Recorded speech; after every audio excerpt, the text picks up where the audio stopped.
Welcome to Bloodbath and Beyond. Today we review Fear Inc., making a killing one client at a time.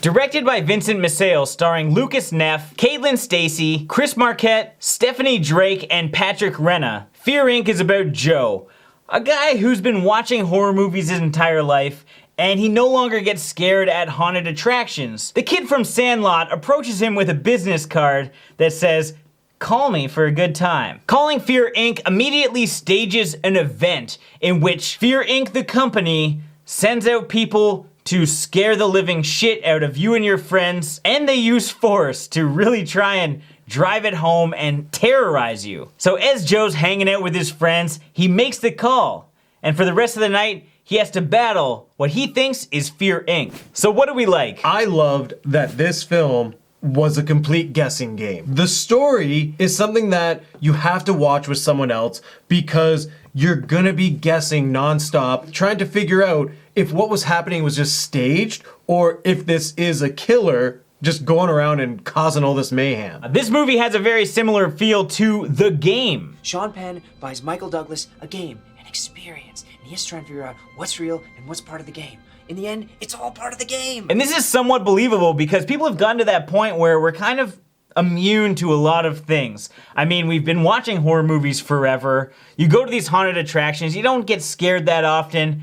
And people even go to these like crazy extreme places like the McCamey Manor where you're subjected to 8 hours of like actual torture. And people love it. So this is like just another step in that direction. And I bet that things like this actually exist. I don't want to know if they do. I'm not calling Fear Inc. No, I'm not calling them, and don't you ever call them. Like, what's worse than being swatted on Twitch? Getting fucking Fear Inked. I thought the characters in this movie really played their part well. Each one had you trying to figure out if they knew what was going on or if they didn't know what was going on. So the acting was really well done, especially with Joe. He's kind of like the douchebag of the group because he's only really like concerned with himself at the beginning. He was a bit of a dick, but you couldn't help but like him. He's kind of like Randy from Scream. He's just very self-aware, he understands horror movies, and he's constantly pointing out what you should do in each situation. And it's fun to play along, especially as horror fans, because he definitely makes a lot of references to movies. And as a horror fan, I think I probably would have done a lot of the same things that he would have. There's a couple familiar faces from the horror genre in this movie. I personally enjoyed Bill, who is played by Richard Ryle. He's just the neighborhood watch. I saw a guy out front. He had a van, and he sure as heck wasn't wearing an official DWP uniform. We also had Chanel 5, Abigail Breslin from Scream Queens, and Final Girl. She has a nice little bit at the beginning, which kind of introduces us to what Fear Inc. is all about. And another horror TV personality, we have Naomi Grossman from American Horror Story Freak Show, who shows up, and that was a little unexpected, but welcomed. And overall, like, the whole cast was really solid. I think everybody did such a great job. Also, the production value. Considering this is a low-budget indie horror film, it looked really nice. It sounded really great. I thought the soundtrack was excellent, and the score to accompany it was fantastic. Yeah, they had really good cinematography. We were getting nice shots for it being shot mostly in the evening. And we're getting some really cool tracking shots through the house. It felt like you were actually in the movie, and it also felt like you were like the person outside watching in. So they did a really good job having this atmosphere and creating this tension through the cinematography. Now let's move on to our dislikes. Well, I enjoyed the comedy and the upbeat nature that this film had at the beginning. It did die off, unfortunately. Everything became a little bit more serious about halfway through the film, and we no longer had any jokes.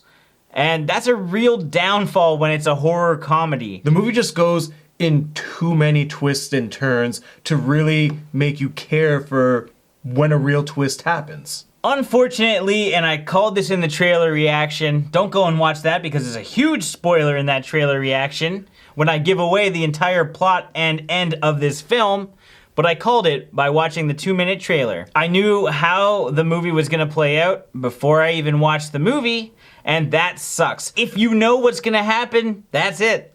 It's no longer enjoyable. So halfway through the movie, when the comedy died, I was completely bored with it. It's so strange because you know that the writer and the director and even people like in the production are like, oh, we're gonna shock people.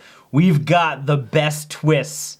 But they're like the most predictable things ever. And so there are a bunch of twists, that's great.